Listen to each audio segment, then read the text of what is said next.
You ever go to PetSmart and see these betta fish in these tiny cups? Well, today I'm giving one of them a new home, and I'm gonna show you step by step how I set it up. But what size tank do we start with? I know a lot of people unfortunately use these tiny starter kits, but you want something like this. This is a 5-gallon tank, and it's a minimum for bettas. We'll talk about why later. I got my tank at PetSmart for $12. It was half off. So originally it was $25. Kind of expensive, I agree. So that's why I bought it for $12. So I do recommend kind of looking around, see if you can find something a little cheaper, but it's just a simple, small glass tank. I am also going to be using live plants for this setup. So if you want to see how those plants did after 3 months, stay tuned to the end. But one thing that affects plants and their growth is dirt, rocks, or whatever you use for the bottom of the tank. One thing I highly recommend using for a lot of the plants that you get at PetSmart is this fluval stratum. However, I had already bought a lot of stuff and I had gravel at my house. So spending $30 on the stratum was kind of not appealing to me. So I was like, I'm gonna gamble and see how well the gravel does. After adding about 1 inch or 2 of gravel, I added some driftwood in. Now I've had this piece of driftwood for a while. I got it on Amazon, was no one special, just some random driftwood seller on there. But you could also get Mopani wood if you don't want to buy from Amazon. You can find Mopani wood in the fish section at PetSmart. It works exactly the same way. Now we can start planting though. I bought this Anubias congensis. This plant will actually grow onto the wood very well, so I'm gonna plant it right next to it so it can anchor in. Next is the Amazon sword. It'll root into the gravel or also take to the wood. It's one of my favorite plants because I always have success with it. But the last one is some dwarf hairgrass. This is what I'm hoping will grow in without using the stratum. To counteract it not having the stratum as dirt, I'm gonna be using the Sechem flourish to hopefully keep them alive until they root into the rocks. This will also help the other plants in the tank grow too. Now when planting a tank, it's good to put the tall ones in the back, the medium ones in the middle, and the small ones up front, just like taking school pictures. Doing it like this will really bring a tank together and it makes it look really nice. Now that we have it all planted up and everything inside of it, we can add the water. But you may encounter this, and it's very good to know because I totally forgot, but my driftwood was left out and it dried up. So obviously it just wanted to float and it was just going to the top. It was kind of a hassle. So if this happens, what I do is I just get more rocks, kind of anchor it down until it fully soaks up the water and doesn't float anymore.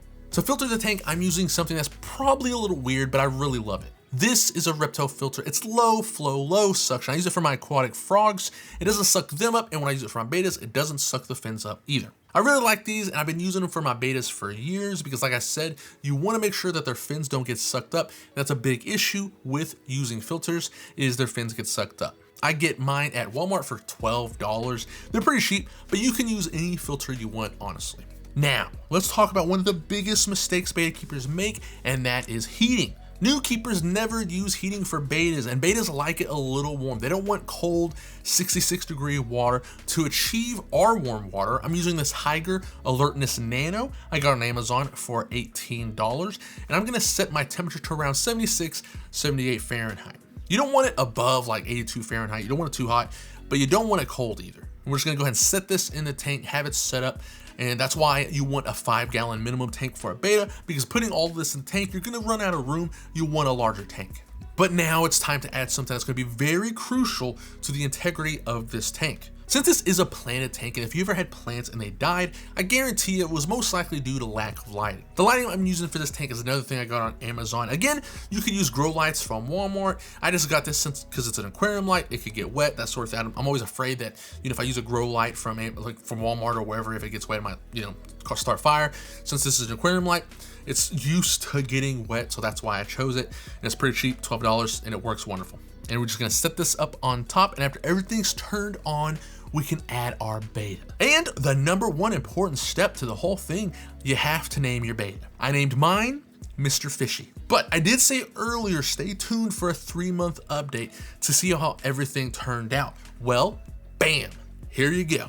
So first off, we do have to address a problem that popped up that was pretty much unforeseen. Snails invaded my tank, and they invaded like crazy. I started seeing 2 snails kind of go around the tank, and at first I was like, maybe the betta will just eat them. No, he did not. Didn't eat them. And the next thing you know, the next day I had hundreds of snails all over my tank. I don't know where they came from, but these dudes came in and multiplied like crazy. However, as you can see, all the plants are doing great except the dwarf hairgrass. That did struggle, some did die, but as you can see, we have a couple of strong ones coming in. But this just confirms times that I should have went with the stratum. That would have definitely been better. So watching this video, now you know, just go with the stratum instead of the gravel. But again, I was trying to save money, but you live, you learn.